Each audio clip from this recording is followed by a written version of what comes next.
அப்படிலாம் இல்லை ஜீசஸ். நான் உங்களை இங்கே பார்க்குறது நான் எக்ஸ்பெக்ட் பண்ணவே இல்லை.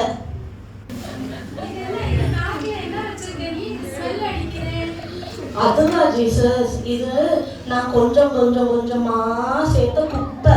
எனக்கு அது ஒரு மாதிரி தான் இருக்குது, கொஞ்சம் ஸ்மெல்லாக தான் இருக்குது. என்ன பண்ணுறதுன்னு தான் தெரியல. அப்படியெல்லாம் இல்லை ஜீசஸ். நான் உங்களை விட்டு போகக்கூடாதுன்னு ரொம்ப ட்ரை பண்ணேன் நான். ஆனால் இந்த ஸ்மெல்லால் எனக்கு உங்ககிட்ட வர்றதுக்கு ஒரு மாதிரி இருக்கா, அதனால தான் நான் ஆனாலும் ரொம்ப ட்ரை பண்ணிகிட்டே இருக்கேன். இல்லை ஜீசஸ், இதை நான் கொஞ்சம் கொஞ்சமாக சேர்த்தேன். நான் சேர்த்தது இல்லை, அது என்னோட குப்பையானதுனால அது நான் தூக்காம வேற யாரும் தூக்க போறேன், நான் தானே தூக்கி ஆகணும். என்னோட வேலை இது. நான் தான் என்னால மட்டும்தான் உன்னோடையும் எல்லாரோடைய சுமையும் அகற்ற முடியும். ஸோ என்கிட்ட கொடுத்துரு நீ. அப்படி சொல்றீங்களா ஜீசஸ்? ஆனா ரொம்ப ஸ்மெல்லா இருக்குல்ல, நான் கொஞ்சோண்டு க்ளீன் பண்ணிட்டு உங்களுக்கு தந்துடுறேன். அப்போ உங்களுக்கு ஸ்மெல் அடிக்காதே? ஒன்றும் பிரச்சனை இல்லை, நான் பார்த்துட்டு நீ என்கிட்ட கொடுத்துரு. சரி ஜீசஸ், கொஞ்சம் பார்த்துக்கிடுங்க. இந்த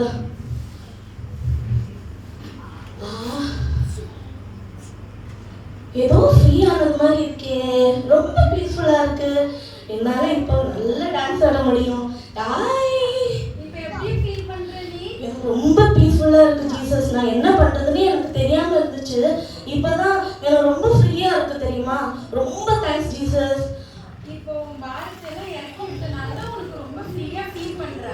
ஆனா நான் வந்து 2 பொருளை மறந்துட்டேன். ஒரே ஒரு நிமிஷம் இருங்க.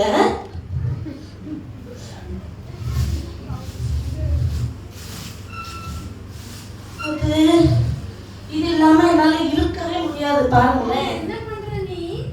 இருங்க நான் சொல்லி தரேன், நான் காட்டியே தரேன் உங்களுக்கு. ஆக்சுவலா இந்த மொபைல் இல்லாம என்னால வாழவே முடியாது. ஏன் தெரியுமா? இது எப்பவே என் கூட இருக்கும், என்னை என்டர்டெயின் பண்ணுமா, அதனால எப்பயும் இது எனக்கு வேணும். அப்புறம் இந்த விஷயம் வந்து என் கூட எப்பயுமே ஒட்டிட்டு இருக்கும். அப்புறம் இது இல்லாம நான் எப்படி நான் உலகத்துல வாழ்றது?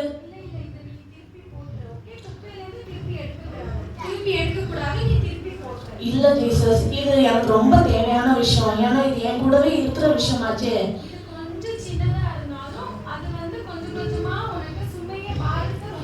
இது சின்ன விஷயம். இல்ல ஜீசஸ், தேங்க்யூ. நீங்க வந்து இவ்வளோ எனக்கு அந்த பெரிய முட்டையை நீங்க எடுத்துட்டீங்க, அதுக்கு ரொம்ப தேங்க்ஸ். உங்க சாக்ரிஃபைஸுக்கு ரொம்ப தேங்க்ஸ். நான் வந்து நீங்க எனக்கு நிறைய விஷயம் பண்ணியிருக்கீங்க, அதுக்கெல்லாம் ரொம்ப தேங்க்ஸ் ஜீசஸ். ஆனா இதை மட்டும் விட்டுருங்க, இது சின்ன விஷயம் தானே. நான் தான் உன்னை படைச்சவன். ஓகே, உன்னுடைய பாவத்துக்காக நான் சிலுவையில மறிச்சேன். நீ இந்த கொஞ்சம் விஷயத்துக்காக இப்படி அந்த குப்பையில இருந்து எடுத்து திருப்பியும் வச்சிருக்கியே. உன்னுடைய மீறுதல்களுக்காக நான் காயப்பட்டு, உன்னுடைய அக்கிரமங்களுக்காக நான் நொறுக்கப்பட்டு, உனக்கு சமாதானத்தை உண்டு பண்ணும் ஆக்கிரியை என்மேல் ஏற்றுக்கொண்டேன். இனி இந்த சின்ன ஒரு இதுக்காக நீ இப்படி பண்றியே, இதை கொடுத்துரு, நானே இதை பார்த்துக்கிறேன். அப்படி சொல்றீங்களா ஜீசஸ்? ரொம்ப தேங்க்ஸ் ஜீசஸ். சாரி ஜீசஸ், நான் நீங்க எனக்கு வேண்டி இவ்வளோ பாடுபட்டீங்கன்றது நான் யோசிக்கவே இல்லை. நான் உங்களை வேதனைப்படுத்திட்டே இருக்கேன், என்னை மன்னிச்சிருங்க ஜீசஸ். இதே மாதிரி தான் நம்மளோட வாழ்க்கையிலையும் தேவையில்லாத சில காரியங்களை நம்ம வந்து மனசுல எப்பயுமே வச்சுட்டே இருக்கோம். நம்ம முழுமையா நம்மளை வந்து எப்பயுமே ஒப்பு கொடுக்கறதே இல்லை. பைபிள்ல சொல்லுது, மத்தேயு 5:8, இருதயத்தில் சுத்தமுள்ளவர்கள் பாக்கியவான்கள், அவர்கள் தேவனை தரிசிப்பார்கள் என்று. அந்த வசனத்தின்படி நம்முடைய இருதயம் சுத்தமா இருக்கா, நம்ம இருதயத்தில் என்னெல்லாம் சுமை வச்சிருக்கோம், என்னெல்லாம் தேவையில்லாத விஷயங்கள் வச்சிருக்கோம் அப்படின்றத நம்ம எல்லாரும் ஆராய்ந்து அதை அகற்றி விட்டோம்னா நம்ம ஆண்டவருடைய முகத்தை சீக்கிரமாக தரிசிக்க முடியும். நம்மளே தாமே ஆராய்ந்து பார்ப்போமாக. தேங்க்யூ.